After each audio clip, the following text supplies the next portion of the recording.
Well, hello everyone, and welcome back to another episode of Running the Gauntlet.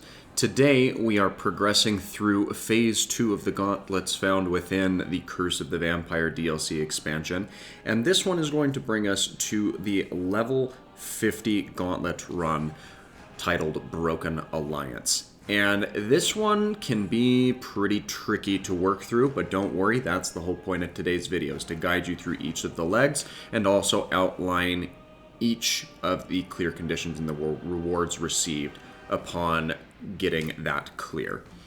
So without further ado, let's jump into what these legs look like. The first leg of the gauntlet is a time trial run where you have 50 seconds on the clock, but you can add more time to that timer by defeating enemies. Now, normally I tend to blitz through these without engaging with too many enemies where I can avoid it, but you do not want to do that in this iteration of the gauntlet because in each leg there is the unique quirk of all of the heroes on your team immediately having the infected curse.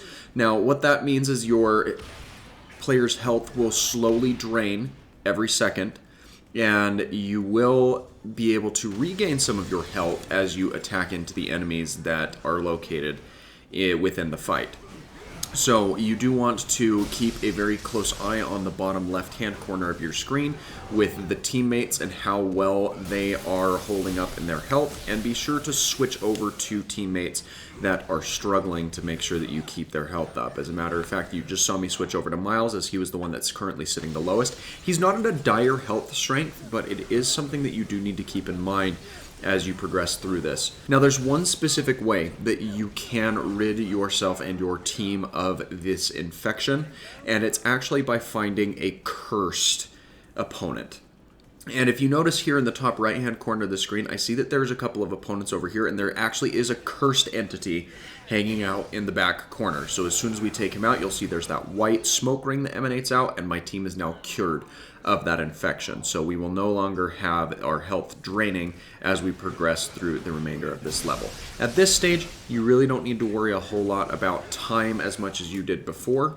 Do keep an eye on that timer to make sure that you aren't overstepping your bounds, but you can just continue and progress through the level as normal. There's a special door down here that you can see in the map. There's a couple of entities that are hiding back behind this, so you will need to use a synergy if you want to break that down. I was curious as to know what's in here. There's really not anything super noteworthy. You can get some ISO out of the block or the box that's in there, but for the most part you can probably just skip past that. It also does not contain, as far as I can tell, a cursed opponent to help replenish your health. Now, the reason I'm taking some detours here is because I'm looking to see if I can get up to the enemies defeated cap, which is 150 enemies, which is one of the clear conditions for getting rewards out of this gauntlet run. But there's really not anything super crazy that you need to keep in mind with that, especially because you're already planning on running this gauntlet multiple times to get that fourth clear condition, which we'll touch on in a little bit as we get into one of the legs of the gauntlet where it's a little more apparent. The sequence here is pretty straightforward. We need to make sure that we are activating this terminal to shut down the training facility.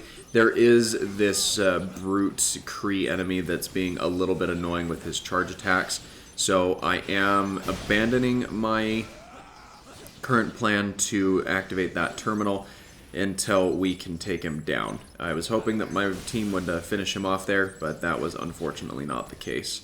And he's knocking me away further again, which is just further annoying. At this stage, there's no other enemies that are really going to impede us from getting the terminal deactivated, so we can progress into the final room of this gauntlet where we can now finish things out, which will culminate in a fight with Iron Man, and you will need to defeat Iron Man in order to make sure that you can get the clear through this. Iron Man spawns in right off the start, and there are a series of other enemies that will target in as the fight progresses, and you'll notice that there are a couple of more cursed enemies that are in here, which means that you can regain the infection if you're not careful. It does also mean that you can then bolster up your health if you're really needing to. But for the most part, I just recommend focusing on Iron Man and making sure that you can take him down as he is the main objective here, and that allows you to progress through the remainder of the gauntlet. You do need to focus on taking down some cursed enemies for one of the clear conditions, but this is not the best mission to do it on because there is a limited number of cursed enemies that you can take on. We've touched on one of the clear conditions and alluded to the second. The biggest one that is always present in every single one of these gauntlets is making sure that you get a full gauntlet clear, which means that you clear each leg or each stretch of the gauntlet once through to the end, and you have to do that anyway in order to unlock the loop feature of it. So that will award you with 157 of those shield tokens, which is pretty standard as compared with the rest of the clear conditions here. Now in the second leg of this gauntlet, things get a little bit different. And mainly, there's not a cursed entity that spawns in to the point where we can cure ourselves of our infection. But additionally, there is a increased damage done by synergy and ability attacks. So as long as you are taking that into consideration, you're going to be gaining massive amounts of your health back, which honestly I think is more of a benefit than it is a detriment to there not being a cursed enemy that allows you to clear the infection off of your team. For this next little stretch here, I do prefer using Dr. Doom because he can fly, or it doesn't have to be Doom, it can be any character that has the flight capability, whether that be Iron Man or Captain Marvel or Crystal or any of the others that can fly around. I don't recommend using characters that use web-slinging techniques because they dip down and can hit their legs on the staircase there, and that can really impede your progress through that.